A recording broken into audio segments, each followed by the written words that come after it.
Hey guys, one of the first things people seem to struggle getting their head around when they move from pure JavaScript to the React framework is how to iterate through data and output to the DOM. So let's take a look. Before we get started, please make sure you smash the thumbs up button and subscribe to this channel if you want to see more small tutorials just like this one. So here we have a very basic app with some items that we've set, and we're outputting a header, and at the moment we're trying to render these items into the DOM.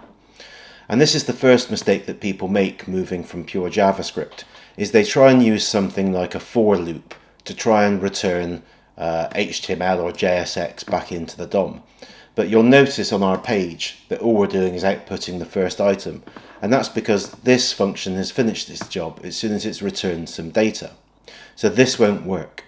The second mistake people make is, if we just cut that out, is they try and place this code directly into JSX, which doesn't work. JSX won't recognize a for loop.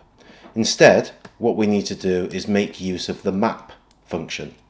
So we'll simply do items.map, and items will take a function that will give us the item followed by the index of that item, and the index is going to be really important, and I'll show you why in a moment.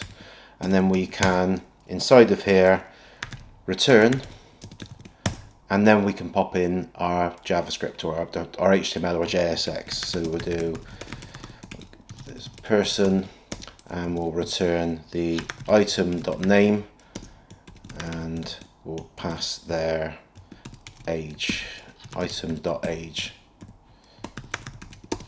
There we go. So if I just hit save on that, oh, what have we missed?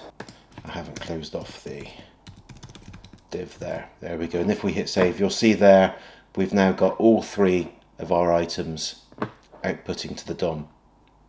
So what we're doing here, and the one thing we've missed, which I'll cover now, is we're looping through the items in that array, and we're pulling, the first argument is item, so each of these becomes item, and then we've got the index.